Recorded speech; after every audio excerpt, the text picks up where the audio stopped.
Hello, Howie Shareff here from You Call This Yoga, inviting you to what we will call Howie Shareff and Guests Chair Yoga programs. Today's the first program. I'm offering my perspectives on ergonomics, chair yoga, and a tad of meditation.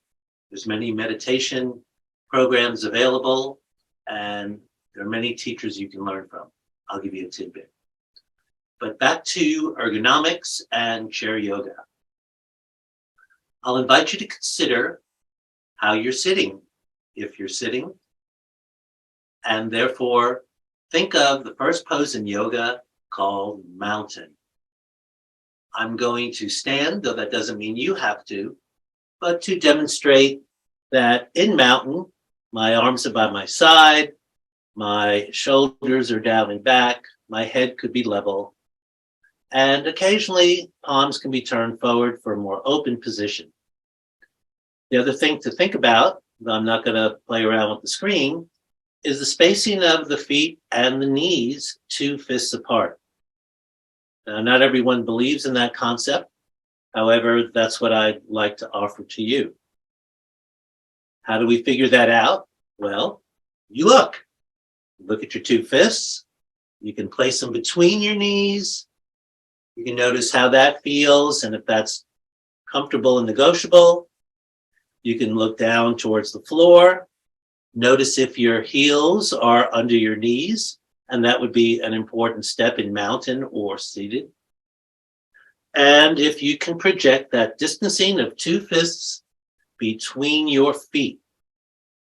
And if that's all true, that's great. And if not, feel free to explore what's comfortable. I'm going to step aside and show my chair, or at least some of the chair.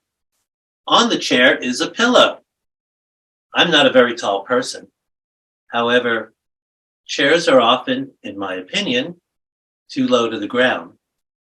So therefore, I use a little cush from my tush to tuck it in there, and it affords me the opportunity that my hips are higher than my knees. So that's an important ergonomic concept. Mountain pose, hips higher than the knees. Seated mountain, I invite you to explore hips above the knees. Most chairs are sloped down into the back, creating a bucket, in my opinion, that could be for stacking or collapsing. So feel free to take a moment, find a cush for the tush. We're in California in support of the folks there having to deal with torrential rains, and my daughter went to Cal Berkeley. So back to the seated mountain, 2 fists apart, little elevated pelvis. The other image I'd like to invite you to explore is the idea of sitting on a horse in a saddle. Now, the idea might be to sit on a saddle, and here, the feet are down into the stirrups, your legs are extended, your spine is elevated upward.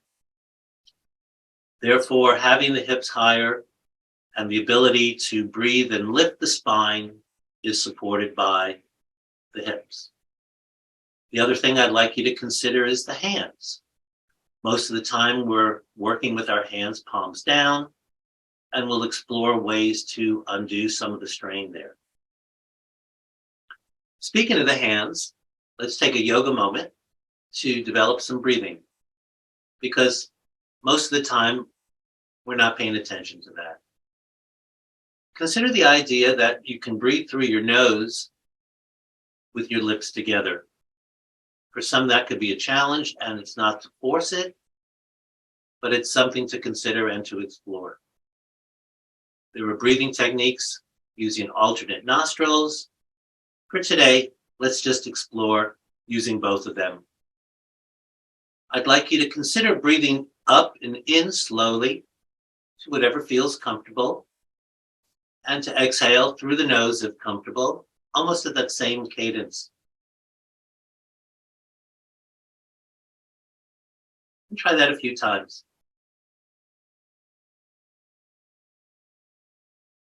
If this is unfamiliar, use caution, because sometimes this could affect whether you feel lightheaded or energized or sleepy. Good. And just getting familiar with a focused breath is what I believe is the foundation of yoga. Concentrated breathing and gentle movements. So here we are back at the chair.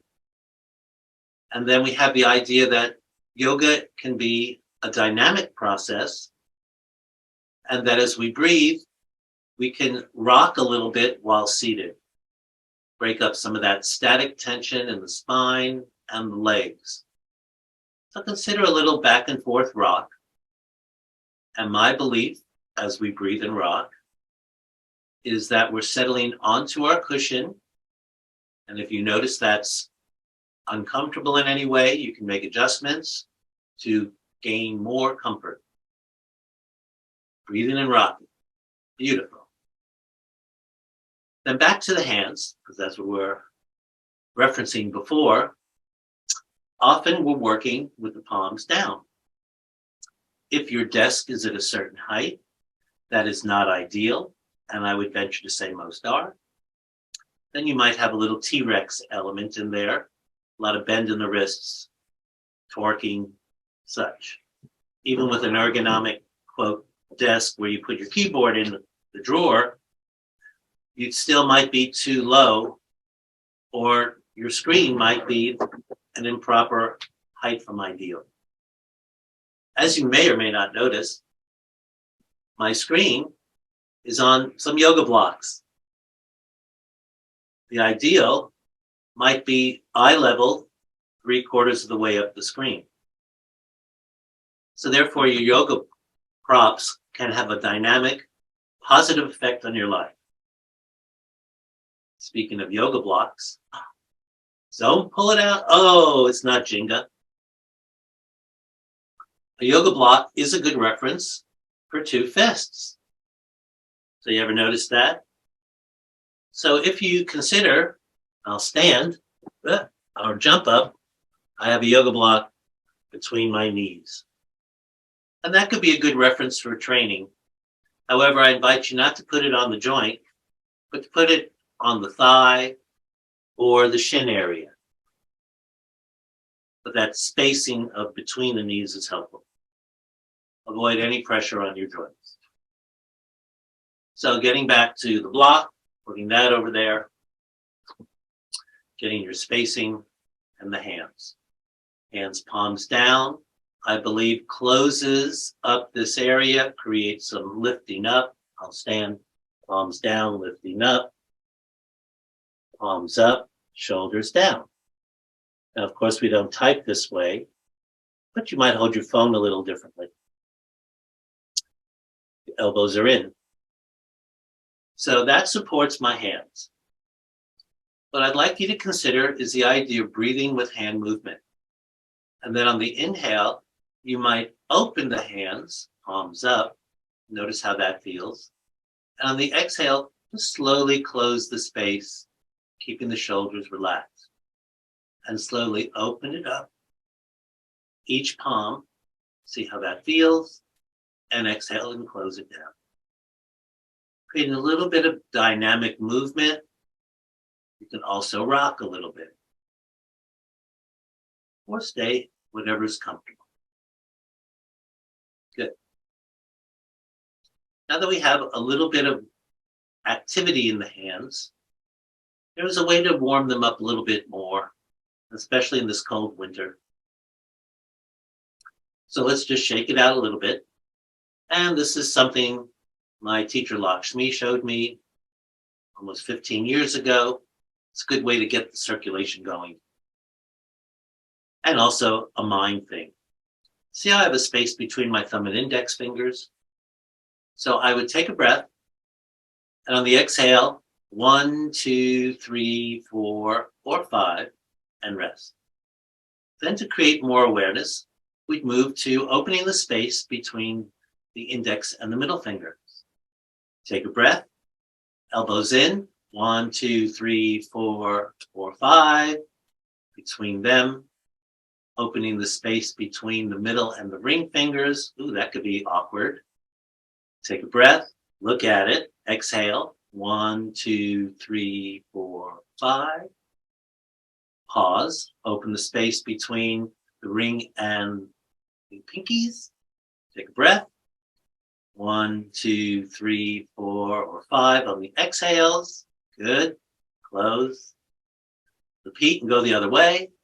Open from the pinky to the ring. Take a breath. 1, 2, 3, 4, 5 or so on the exhale. See if you can open the space between the ring and the middle. And take a breath and gently warm that up on the exhale. Good. See if you can open space between middle and index. Good. And one more between index and thumbs. That was thumb. Good. Now shake that out. So therefore, there might be a little more circulation in the hands from stimulation. That's really cool. Getting back to the hands, there's often this bent wrist element.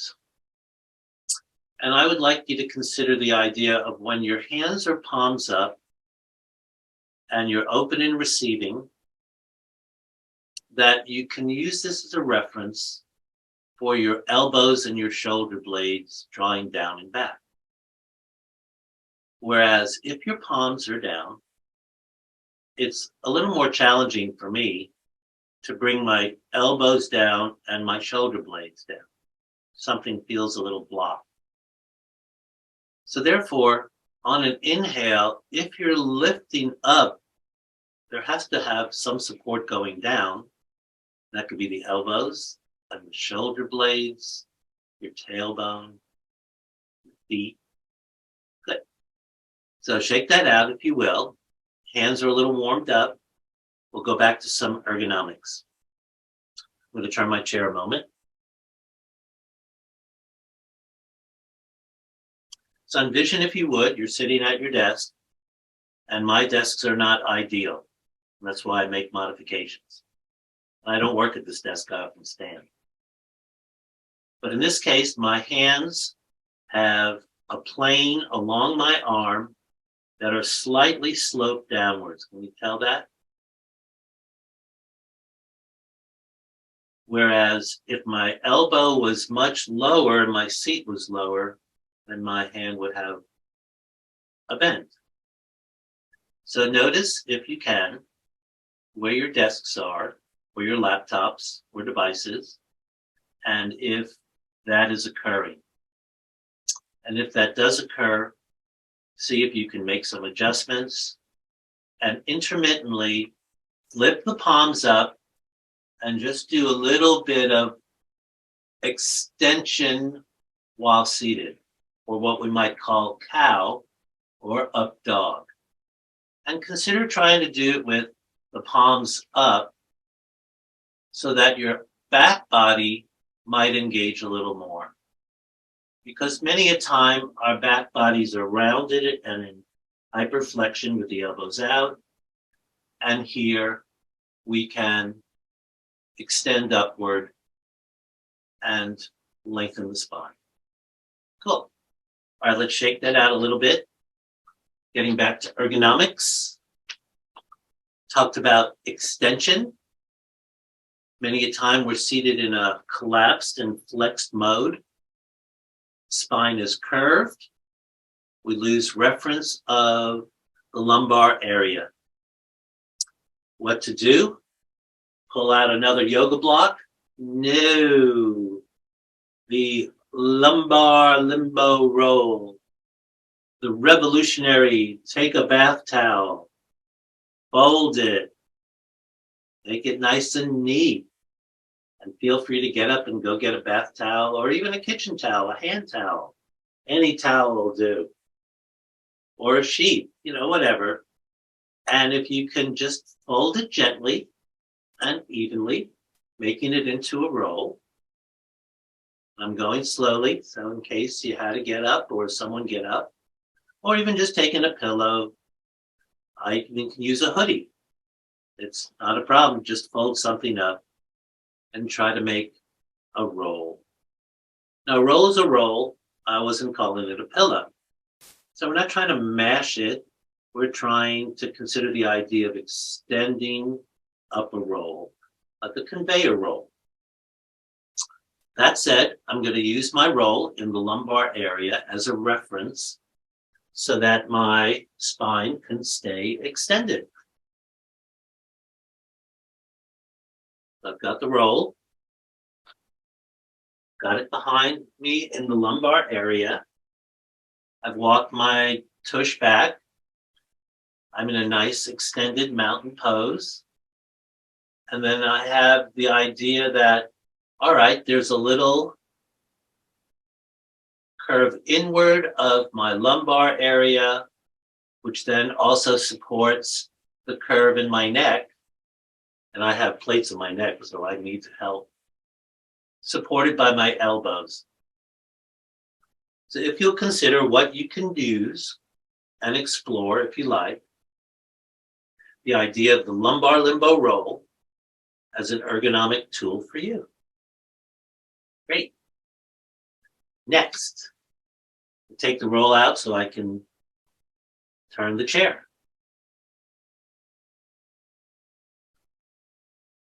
More of that yoga.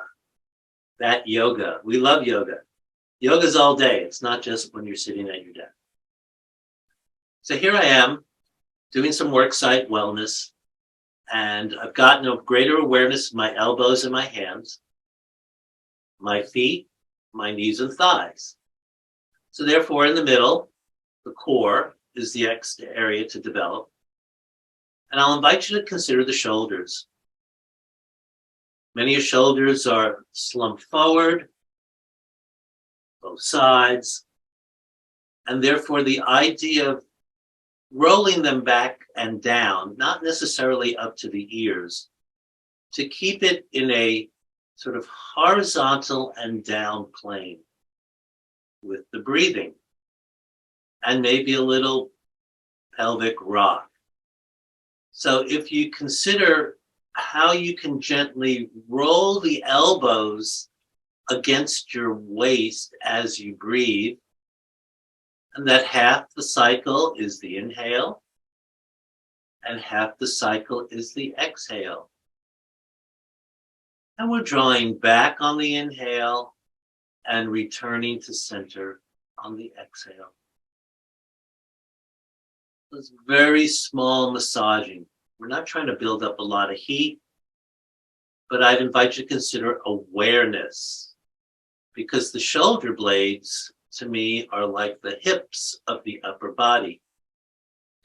And if we have minimal awareness of upper body elements, then the head will pay the price. Necks get tense, breathing gets compromised.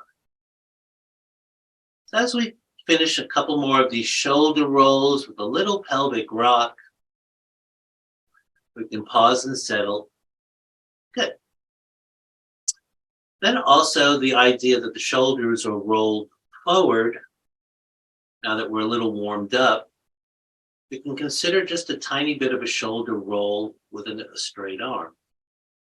So I could offer the idea, can you lift your arm up straight and forward, bring the shoulder blade back, pause and breathe. Notice how much my arm moved just by intentionally drawing my shoulder blade back. Good. Then on the inhale, can you just raise the arm and use the other hand to press on your thigh and lift your belly up. And exhale and lower it down.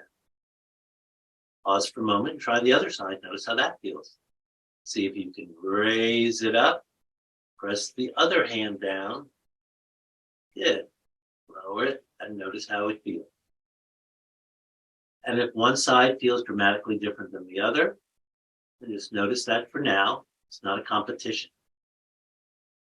From some of my therapies, I'd invite you to try the more challenged side first, just as a gentle explorer.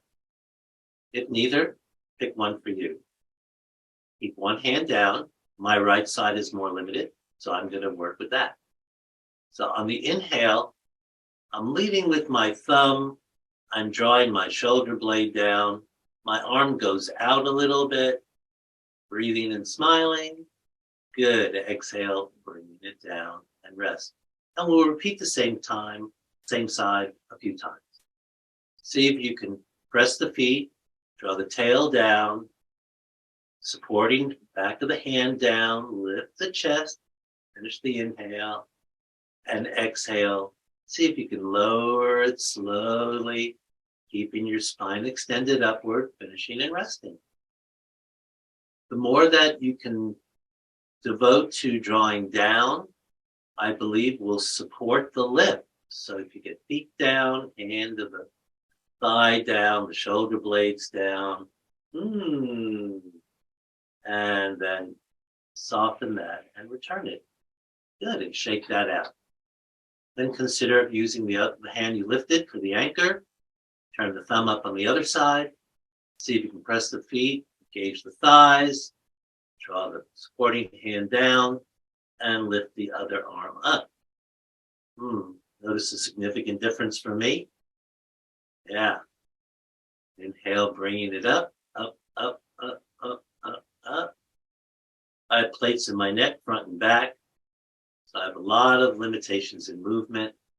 So therefore, I'm very mindful, to the best that I can, of how I'm moving, because I have lots of limits. Good. One more. See if you can press the feet, engage the thighs, lift the heart, smile, extend the fingers, and lower it down and return it. Now, if you feel the capacity, consider we can do both hands. So consider the thumbs up, and consider also bringing the belly up a little bit. So we can hold the space, lift the space up, bring the belly up, the heart up. Draw the shoulder blades back down. Good. And then exhale, lower it down. And finish slowly and rest. Consider the palms up. Shake it out if you need. Consider thumbs up. Hold the space. You're lifting up a glass bowl to the top shelf. Extend the tail. Good. And then bring the bowl back down. Ooh, I got to clean it again. All right. Well, we just cleaned it. One more. Let's bring the bowl up. Press the feet, engage the thighs. Belly up, heart up. Bring the gaze up to the fingertips. Beautiful. You got the bowl on the shelf? Good. We can just let the elbows float down back to the sides and rest. All right. Let's shake that out. Get a little more yoga going. That lumbar limbo roll can be helpful. If you don't have one, that's fine. But consider that in the future. I'm going to slip it behind me. I like it as a support. I might as well use it. One could just as easily, maybe, if you had a yoga block, gently reference that in the back, or not. Put a towel around that, or a shirt. Good. All right, so we're getting the arms a little bit more warmed up. A lot of people have greater tension in their upper traps. So I believe if we can open this pectoral upper chest area a bit, then we can reduce some of the tension here. One of my beliefs is that when the elbows go out, it's more difficult to breathe. When you mash your hands together, it makes it even more difficult to breathe. The bending of the elbows causes upper trap tension. So therefore, I'll ask you to consider the idea of opening the space between the fingers, and so that you're holding the space with just the fingertips gently. You can draw the tail down, the belly up, or the bear up. Elbows are in, and that as I breathe, I'm going to keep my elbows pretty much tucked in and lead with the wrists and open the heart with the shoulder blades more centrally drawn, as well as the elbows. And then the exhale, I can Replace the elbows side by side and the fingertips together. And by doing so, I can draw my tail under the lumbar limbo roll, my shoulder blades drawn down, center of my back, and that supports the opening of the heart. So let's try this a few times and see if you can develop that awareness of where is your wrist or are your fingers reaching for something and really inhibiting you. That could be profound. Good. Couple more breaths.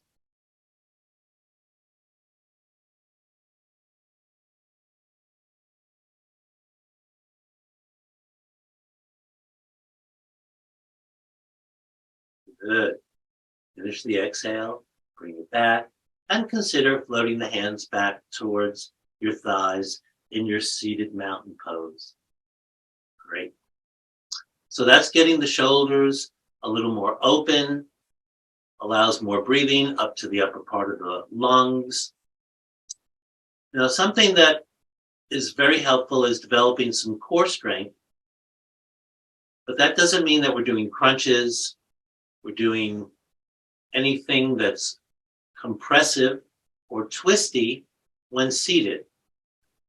So therefore, I'll invite you to consider the idea of just practicing the lift out of the seat and to think of how do we activate the legs and keep a nice neutral core.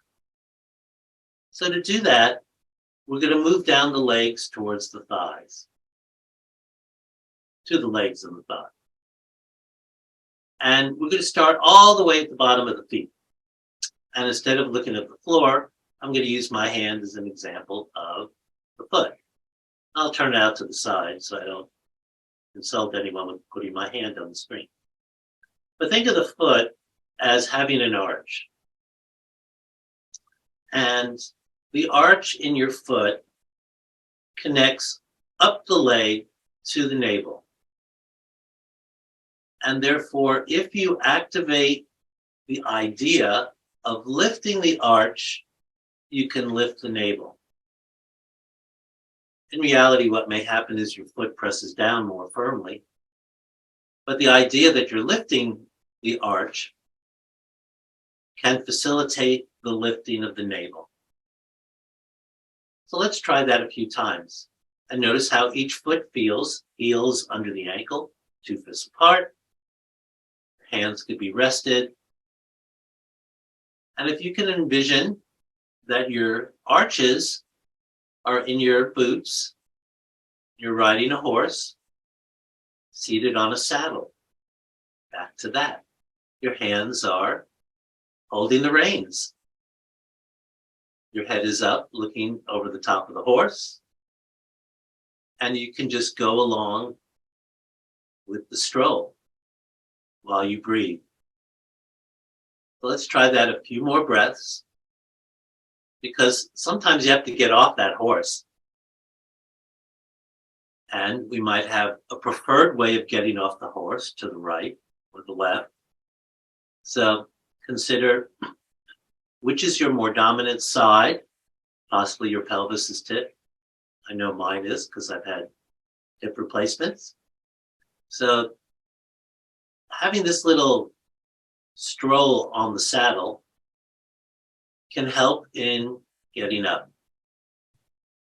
And instead of the idea of grasping if you're of capable legs, that the idea of getting up can be facilitated by the pressing down through the stirrups or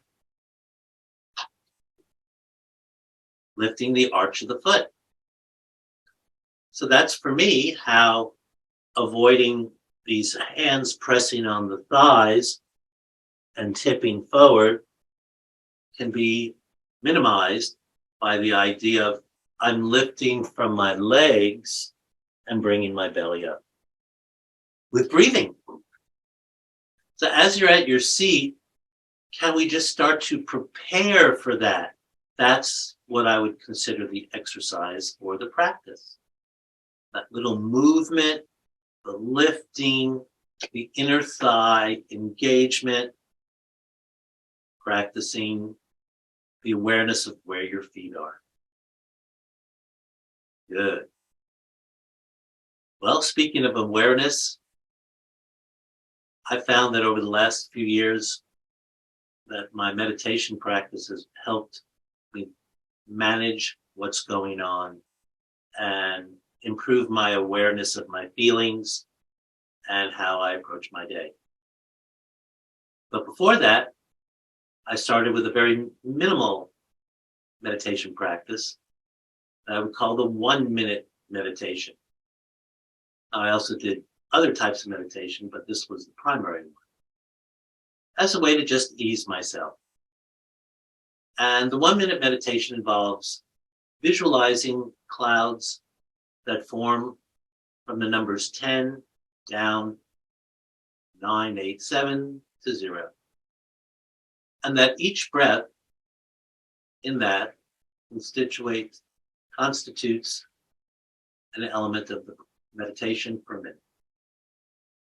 So I'll invite you, if you're comfortable with meditating and trying this for a minute, to place the palms up. Wow, wasn't that an interesting segue of why we do palms up? Let the elbows rest back and on the tops of your thighs and hips. Settle onto your seat. Let your eyes soften, if comfortable. Breathing gently through your nose if safe. And if any time you need to stop, please do. But we'll start with visualizing the number 10 forming slowly in a cloud with your inhale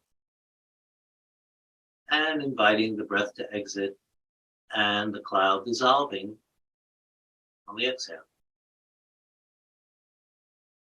And repeating that slowly in your own mind, and I'll go along with you. I'll give you a heads up when there's a couple breaths left.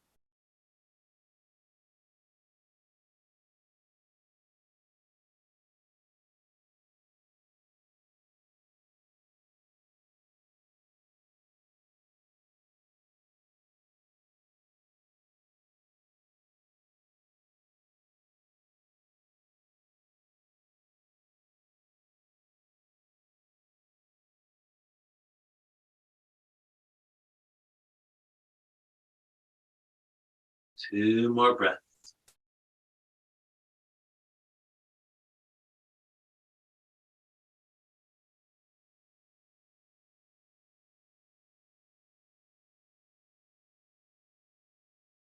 And if you're awake, please open your eyes, settle back to the light. Notice how that feels. Hopefully a little more refreshed, more engaged. Welcome your comments and feedback, sharing our video. You can find us on YouTube at You Call This Yoga, and I'm Howie at YouCallThisYoga.org. Thank you for practicing with us. This is how I like to do my prayer pose. Open our hearts on an inhale, close, and a namaste. Thank you for sharing your time and space.